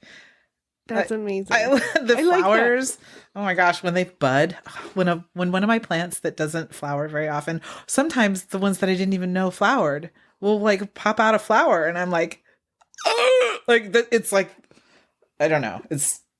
That's I can die now. Like that's how I feel when that happens. That's I'm awesome. like, that's it. I'm done. I guess I've never really, I have thought about like what it must be, because I have a few plants, but not anything that like has really ever thrived. I've not ever had a green thumb. And I'm like, I think I want to try, because I think I would enjoy that part of it. Oh man. Like, and I have thought about like the fact, like growing my own food and then being able to eat it. Like that to me is like, that's like goals, future facts. Yeah. Definitely. And the seasons program that I'm in is like, can you imagine if everything that you put in your body, you knew exactly where it came from? Its whole entire life cycle, from seed or cutting to fruiting to you cooking it, like its entire life cycle. It's all about cycles, this seasons program. And cycles go back to everything that we talk about. Right. And so it's just, everything always fits together and it's wonderful. But so yes, the thought of living and eating only food that you've grown, it blows my mind. The reality says I'll never get there, but I mean, I love to visit farms that do that. Right. And, farm to table restaurants and eating seasonally. You can totally do it. Eat seasonally. I've learned so much from this woman, and I'm really grateful that Sandy brought her into I actually my really life. hope at some point I can talk to both Ofer and Amy. I wanted to say Kelly for some reason. And their son, Yoel. Yes. It's the trio of them. Yeah. They all offer their knowledge and their life experience to people, and that's how they make their living. Right. And the work that Oprah's beautiful. done with Sandy and her physical health has been amazing. Yeah. And I really I keep saying when I have a little bit more money saved, I'm going to do like a couple treatments with him and see what the difference was that I, can feel and see and learn from. Yeah. And I got to go out I did a luncheon with Sandy and them, and they made us all a bunch of sushi and had some conversations and talked about their time in Japan and things like that. Oh, It was that's really great. Cool. You did a lunch at their house? Yeah. Oh man. Yeah, it was really nice. Isn't it? It's like a little oasis. It is. They have the energy of their little environment that they've created is just so special. Yeah, and I think that, and this is that's the stuff that I love is how someone who is in the middle of a suburban little town outside of San Francisco is doing all of this great healing and natural work and just putting good out in their world. And when you walk through their backyard, it's like you're in a completely different place. One of the things we did in one of the classes was we foraged through the yard for we made tea out of whatever we came across. And so we got a tour through the garden and learned about all the herbs and different plants that I didn't even know you could make tea out of geranium. It never occurred to me. I have several of them and never thought of making tea with them. Yeah. And she gave us, I got an apple mint plant, which is like a type of mint that when you crush it, it smells like green apple. Huh. And I haven't made tea with that yet, but I'm going to. And I got a comfrey plant last week. Nice. I just love what they do. Their whole thing is very inspiring, super inspiring. And the seasons is sorry, go ahead. Oh no, go ahead. Oh, I was just gonna so they do all that. I was just thinking of all these examples of people and their diversity and how they get their hands on all these different things. Like Sandy with her art being one of her big passions, and what she's done in the healing garden.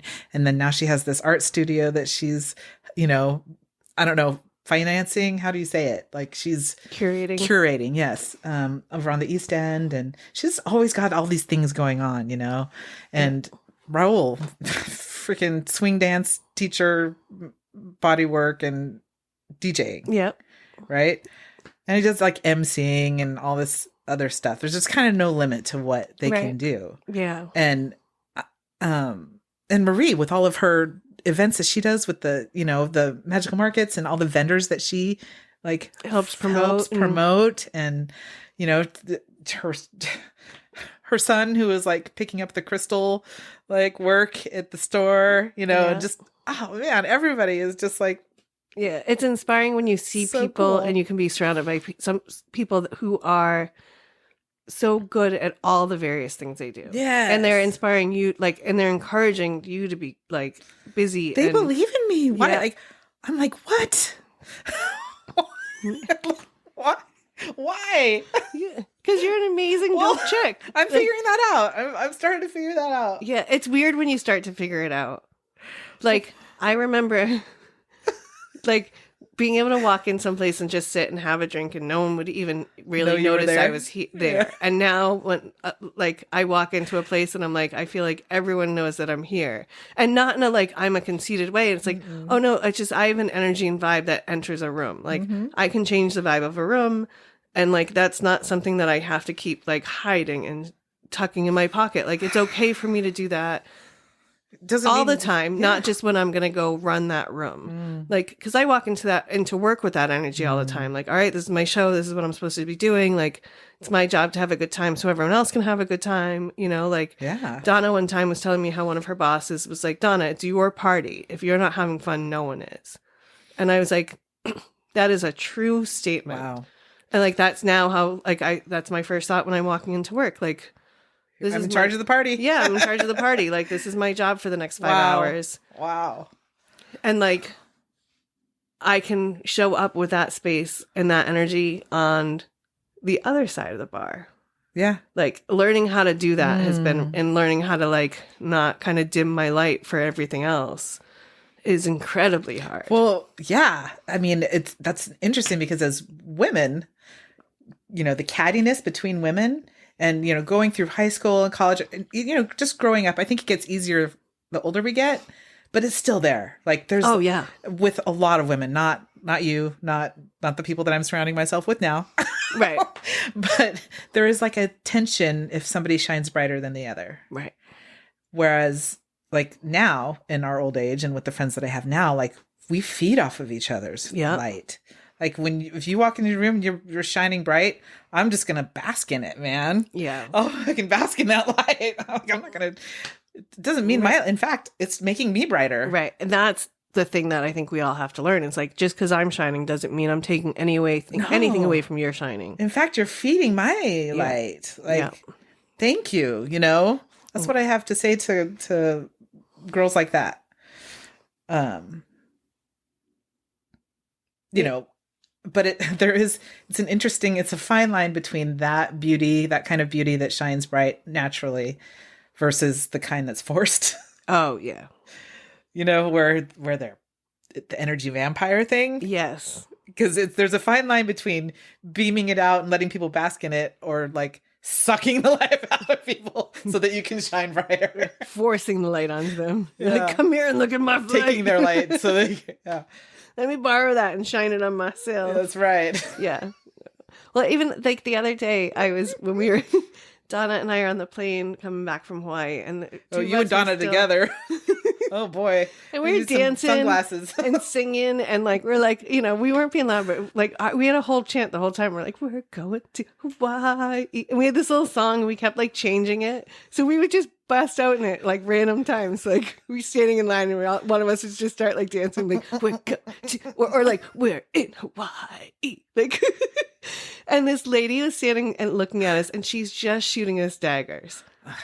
And I was like, I finally looked at her and smiled and just waved at her. Because I'm like, do you not know I can see you looking at me like I'm an asshole? Like, I can see you judging. You're an asshole because you're having fun like, in line. You're how dare you? Judging me because I'm like enjoying my vacation. Well, that's where, yeah, I'm glad you smiled and waved at her, because that's a form of like compassion. Like, well, my first instinct was to stop. No, my first instinct, like in my head, I'm making somebody uncomfortable. In my head, my first, and then like she kept looking at me, and I was starting to get insecure about enjoying myself. And then I was finally like, no, this is her issue. Like, hi, yeah, I see you staring at me, hating that I'm enjoying myself, but I don't care. It's like you almost want to go, oh, do you need a hug? oh, crabby pants. Do you need a cookie? Crabby pants. I'm sorry I'm sorry you're mad that I'm having fun. Lady, you're in first class. Like, why? And you're on your way to Hawaii. Why you got that face on? Yeah. Who hurt you? I'm sorry. You wrapping yourself in all your money and you're still upset? Like, I'm also excited because I've never been in first class, and this is very exciting. You know what I mean? Like, I was like, oh my gosh, so happy. Like, and this lady is just, and then there was another woman who was looking at us, and she just had the biggest smile on her face. Yeah. And I walked away thinking, and she walked away like a little swagger, and I thought, like, she's got some light. Like, that's what I like. Yeah, I see you. Yeah. Like, here, have some more. Like, yeah, exactly. Go spread your happiness now. Like, I hate that judgy stuff. Like, it's fun when it's like, you know, you're sitting on a Sunday morning having brunch being catty, like in that fun kind of judgy way. But when you're just going to hate on someone for them enjoying themselves, like, that's like more energy. I feel sorry for those folks. I do. It makes me feel sad for them. Yeah. Yeah. Something, there's some work they got to do. Yeah. Sometimes I feel sad for them, and sometimes I'm just like, don't be a dick.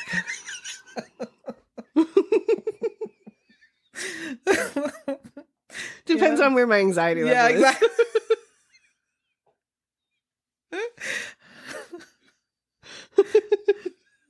That kind of gauges a lot of how I react. Oh, I'm sure. I'm sure. Like you said, like, what were we talking about earlier when you were like, oh, because of like COVID brain. Oh, yeah. Like you said, your tolerance is like down. Yeah. So like that's that gauge where you're just like, you know, yeah, some days you can handle the assholes, and some days not so much. Yeah. And I think that's okay. Like, as long as most of the time I do a good job, then on those moments where I'm just like, oh man, it's been a while since I've worked for the public, but I did for a long time as a store manager. And I remember I started visualizing and it wasn't, it's these things just sort of happen to me, where there was one particularly evil person, and I visualized, I could see the poison from their energy going into my skin. I like visualized it, like turning my arm like black. You know what I mean? Like, and I was just like, oh, and I got this like terrible taste in my mouth. And I was like, why? No. Started learning how to like put that off and like put up that shield around me and like not let that bad energy in. Yeah. Cause like, I was doing that for years. Like, you do that, you just absorb it. Yeah. Like, you think you could just absorb it and like it'll get better for them. I'll just take it on. But then I was like, oh no, this is making me sick. Yeah. This is making me like physically sick. And I think over time, that's the stuff that actually makes you physically let them have sick. it. Yeah. Oh, for sure. Yeah. Have you ever heard the book, The Body Keeps a Score? No. So it's this woman, Renee Taylor, who wrote a book about how like the traumas that you go through are stored in your body. And that's like why so many of us have so many physical and this is so funny. I love, okay, I want you to write that or text me the name of that book. I will. This is literally something that we went over in my last class, in the seasons class. Oh, nice. But I had trouble connecting to it. It was like 45 minutes of a discussion that I was like not connecting in my head. Like, I was just not, I couldn't wrap my mind around how that manifests, even though I know it to be true. Right. I mean, so I would be interested in reading that book, because I feel like this is, there's enough of this peeking itself up in my world that I'm like, okay, Carrie, I think the universe is trying to tell you something. You just brought that book up. Yeah. I had this class time and I was just kind of like blind to it. Yeah. Oh, I'll be really interested to see what you have to think of it then. Yeah. It's really good because I found it because it is weird how these books kind of come into your life, because I kind of found it when I was, I forget which book led me into that one, but someone had talked about it, and it was when I was really hitting like another plateau and like my losing weight, and like I was like, all right, I'm doing more exercise, I'm still not losing now. Like I know this is not the weight I'm supposed to be at, but like I don't know how else to change it. And I had stopped therapy because I just, with COVID, my therapist was like doing the online thing, and I just felt like I kept losing her interest almost. And I hated the feeling of the video chat, and I loved her as a therapist for so long, and then I was just like, I started not wanting to do my sessions, and I was like, all right, so I got to figure out something else. And I'm in the search for a new therapist now, but like I'll do books like to help me with like, so I'm at least doing some kind of self kind of awareness and learning. So this book fell in my lap, and I knew like traumas are physically, but I didn't know kind of the extent to the connection. Yeah. And then doing that work has really like helped. And then I think that's also helped deal with some of the pain that I've had, and like helped with that plateau of losing. Because I was able to shed. You have this awareness of your body and in every aspect of it. Yeah. And then some of the things the that emotion came up, of your body. And then some of the stuff that came up, like I never even realized was kind of traumas or things that had happened. Like, oh, they're telling a story, and I'm like, oh yeah, I can relate to that because like something similar happened. And I was like, oh wait, yeah, that would make sense on why that, when stuff like that happens, my body gets extra tense, is because my body's reacting to something that I never even mentally realized was a trauma. Because you shoved it in there, and that's where it's been. Yeah. And it's really interesting, and I think you would really benefit from it. Yeah. I think a lot of people would. Yeah, I would love to read it. I had that kind of same disconnect when when people would talk about childhood work. Okay. And like, well, you have to heal your inner child and stuff. I had like, that to me, like made no sense. And I have friends that have been in therapy since we were kids. And I was like, well, if you've been going to therapy for 30 years, like you haven't healed your inner child yet. Like, and I was so skeptical about it, because I'm like, no, like you just kind of deal with it and let it go. And then I was talking with the therapist, and she said something, and I was just like, oh no. And she's like, well, how long have you been doing that? And I was like, oh, and she's like, so let's trace that back. Man, I think you would really love this season's program. And I was just like floored at how everything really is connected back to like that one thing that happened when you were 8 years old. Mm-hmm. And that to me has been like the mind, like, this is so crazy. Moment. The connections are really flooring me right now, because in one of the meditations we did in the last season's class, we went back and we did some inner child work. and my favorite part of the day, actually, one of my major takeaways was when I was instructed through meditation to look at my, in my version of it, I think I was my 8-year-old self, and, give her, a hug. And all of the healing that you've done from that point, this painful time, and, give yourself that hug that you need in that moment, because now that you know how it's affected your life, like, and that thought that I had never even considered such a thing. Right. And it felt so incredible to comfort my 8-year-old self. I know that sounds kind of wacko, but like it did a lot. It did a lot for me, and my self awareness and that worthiness thing that I've been struggling with. Like, that really helped me. If I can comfort my 8-year-old self, God, that's powerful. Right. Then that's very powerful. I must be pretty strong. Right. It's weird how these things, you don't think you are until you're shown a different way of thinking about. Yeah.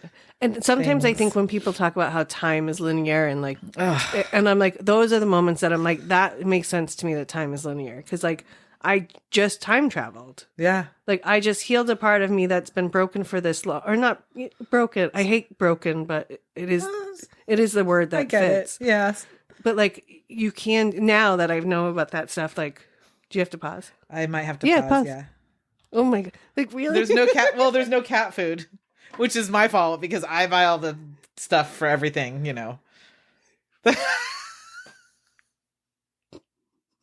I'm in charge of the cat food. That's why he's all irritated with me because the cats are hungry. Are you recording this? Yeah. Okay, that's fine. I can cut it though. We don't have to leave. No, it's so like a married life. problem. Oh my God. I mean? Like, that is such a married, right? like I would have said to my ex-husband, like, well, you can't go get cat food. Well, he said, you got to tell me what cat food to get because cats are. Right. He was all mad. You got to tell me what cat food to get. And I'm like, it's hard to explain. I don't even know the brand name. I just know where to get it on the shelf. You know what I mean? Like, but it's also like, how long have you been feeding the cats that you don't know? You don't even like. Yeah, I know. It's partial. Yeah. Like, girl, I could go on. That's the part, like, when I think about, because I've been trying to get back into dating. Yeah.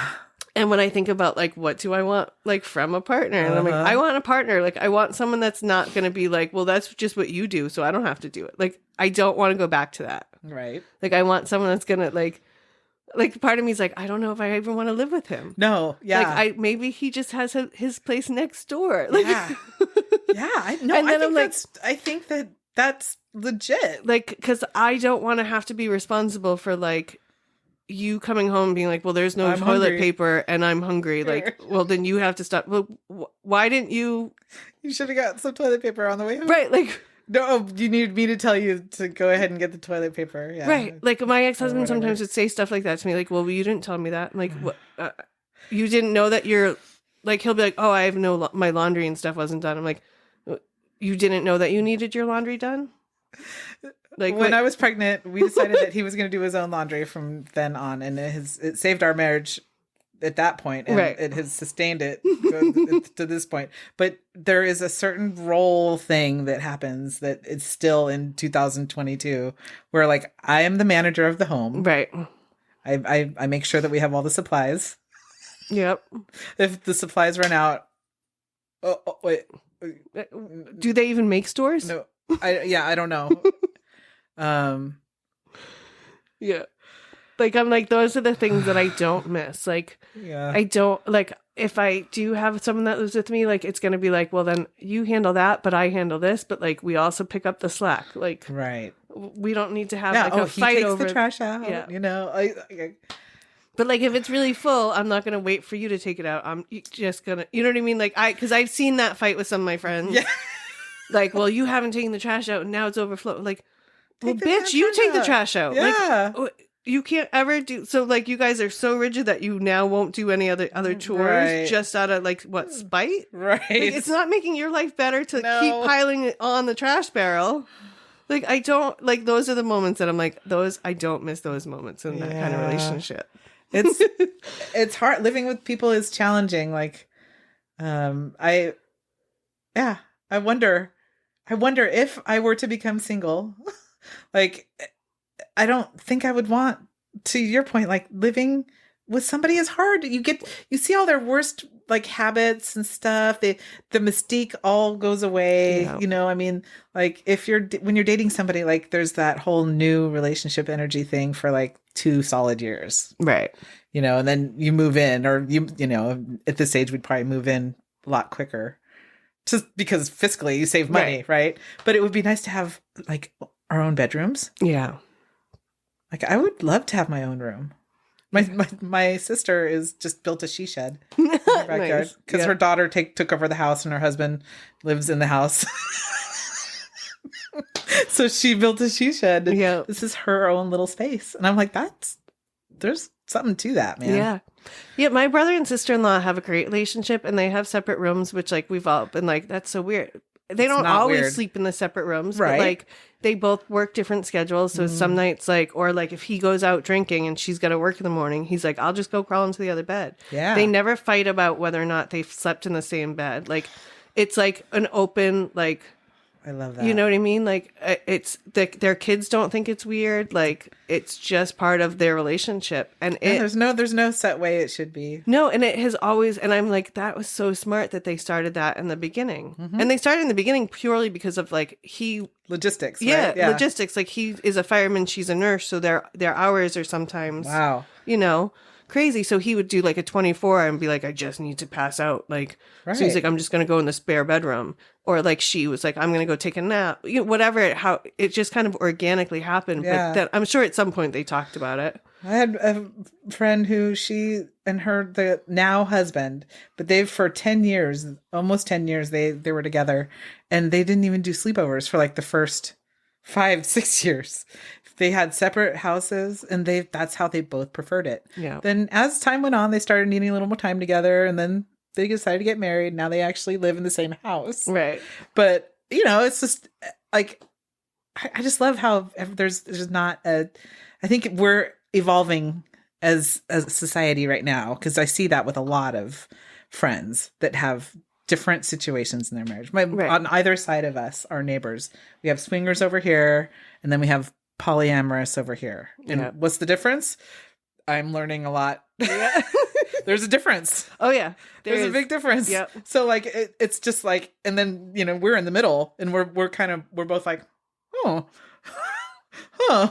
Yeah. You know, it's And I don't think fascinating. it is. And part of me always am like, I'm gonna go try to be like that. And then part of me is like, I'm too rigid for that. And then I'm like, no, maybe I'm not. And then I'm like, jealousy is, I think, like, that's the big one. Yeah, Jealousy. I'm not a jealous person, so I think I could do it. You could probably do it, but it's the schedules and the commitment and like I have to see this person on Tuesday and that person on Wednesday. That's the part of it I'm not interested in.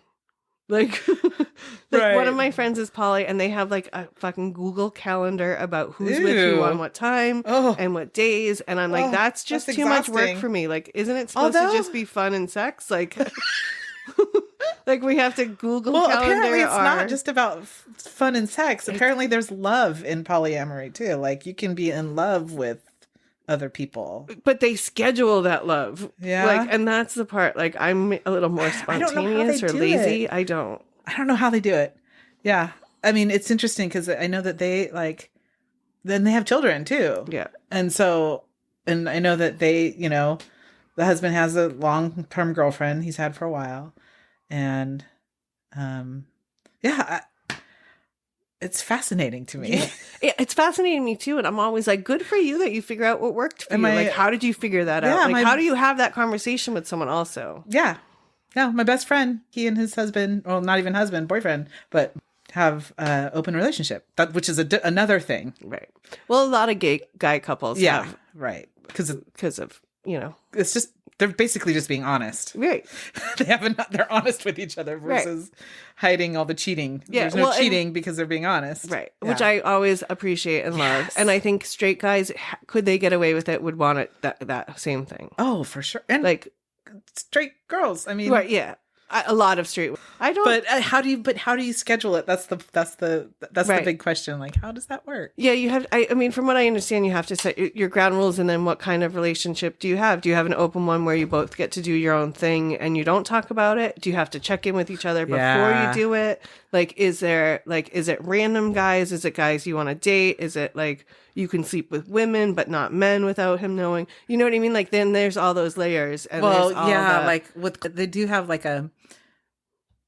I think that it has evolved into they have loving other relationships. Right. Like, is it just sex, or are you going to be dating other? No, you know what I mean? They're actually like in love with other people also. Oh, yeah. But then within those, they can also stray, like because everybody's open and everybody knows. Like, I think that, it's fascinating. Yeah. Other boyfriend is married to a woman, and she knows about. Like, everybody's aware. Everybody's aware. And this has been going on for years. Yeah. And as far as I know, with no drama. So.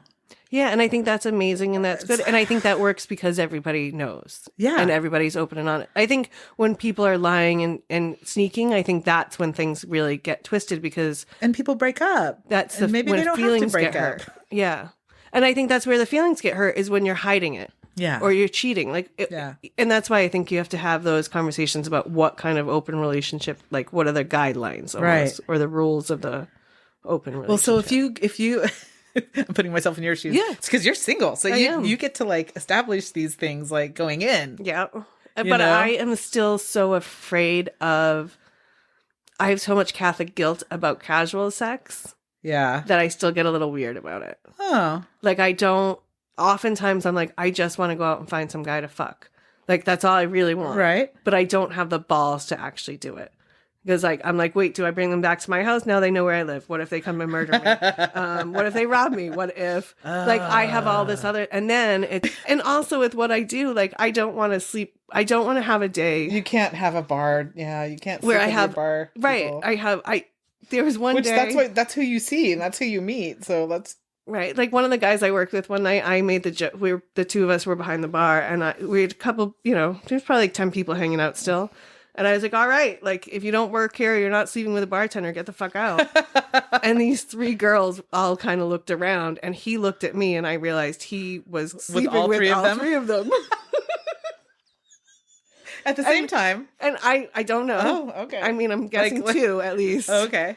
No, okay, yeah. They were not together. Okay. They were the girls weren't with each other. No, they were at separate parts of the bar. And I realized, wow, there's three different girls that he's like... And he just looked at me like, what the fuck? And what I was did like, you just say? I didn't realize, I knew you were sleeping with her. I knew you had slept with that one, but that one I had no idea about. Like, and I didn't know that one was still even an option. I thought she was a couple months ago. God. But I was just like... I can only guess which bartender this is. I'm pretty sure I know. You know. But then I was like, in my head too, I was thinking, one, it's funny because he's a guy. Right. But two, like, I don't ever want that. I don't ever want there to be three people at the bar that I've slept with. Right. Or I'm currently sleeping with. Like, that's like, as a woman, it's just a position that, like, I get looked at differently. Yep. So I don't create those. Yeah, that's good. Even though sometimes I want to. Yeah, I know. But it gets complicated. There is that, like, oxytocin thing. I don't know. That does. But that I can deal with. Yeah. It's the judgment of the... Yeah. And it's just having that one person that's sitting at my bar that can be like, oh, yeah, I've seen her naked. Right. And and what if he decides to be an asshole and talk about it to somebody? Yeah, and then there's, like, another guy that was like, well, that's not how she was with me. Like, I don't want to be that chick. Like, I have no shade for the chicks that do that or pull that off or like, Right. But that is just not my... Yeah. I was with the same person for 17 years. Yeah. I went to Catholic school for 12 years. Like, Yeah. that is not my vibe. I wish it was. I know, right? No, I'm glad that I got most of my promiscuity out when I was in my youth. Yeah. Because if I were to get it, I've thought this many times that if I got like released somehow, that might not be good. That'll probably be bad. I might regret a lot of stuff. But no, we're not doing regrets anymore. No, that's right. We're not doing regrets anymore. Because it all leads to good places. And sometimes when I hear people that have some of those stories, like the joy and the like laughter of that story or in those like times, like I kind of wish I had some of those moments. Yeah. You know, like, yeah. So even if you might be like, oh, well, I was kind of a slutty slut back then. Yeah. But like you have all those moments to remember, like that's worth so much. Yeah. Like, I'm super lucky that nothing bad ever happened, you know, Right. during those times. Oh, yeah. Super lucky. Some of the things that we've probably lived through back in the day with no cell phones and no anything is amazing. I think And I can only lucky imagine to be alive would be how I would describe it. And I can only imagine what it was like in around here and like in SF back then when it was just Yeah, it's frightening to think because I have a 15-year-old daughter who I give a lot of freedom to because that's how I think we should do it. And right. I want her to become who she is, and I'm not going to, put my thumb on her and tell her who to be friends with and, how to live her life. But, I'm there to course correct. Right. Guide, not dictate. But it's frightening because I'm like, I know what I was doing right at that age is when I first started getting a little debauchery going on in my life. She's done some good. She's made some good choices. So, and that's a powerful gift that you're giving her to like go and make her own mistakes and then be there for her. That's what my parents did. Yeah. Sometimes I'm like, wow, there's a lot they don't know. They still don't know to this day. Oh, yeah. And it's so. I wonder if some rules would have been a good thing. I don't know. I like who I am, so it all adds up. It does. All right. Well, I think I need to return you to your family, and you need to get that cat food. I know. I got to get cat food. But I say that we do this again in like 6 months, and we talk about where you are then, and because right now you're still in this like kind of budding springtime of this new life and new chapter. I'm gonna list some future facts. Okay, and we can see if they come. I really like the future facts. I'm going to be independently employed. Okay. I am going to be learning something new. All right. I'm going to be. What else? I'm gonna be lighter on my feet. You know what I mean by that? Yep. And one more future fact. I'm still gonna be my giddy self. I love it. Raul calls it giddy goo. I turn into giddy goo sometimes, and I am so grateful for that skill. Yeah. And he introduced me to a friend of his that is also that way, and he was like, her name's Michelle. Michelle, this is Carrie. This is giddy goo. And I was like, oh my god, that's my name. She was like, oh, that's giddy goo. I've heard so much about her. All right, giddy goo. Yeah. So we will see. So I guess those are my future facts. I love them. All right. Well, thank you very much. We'll talk to you all later. Go find some joy. Fun talking.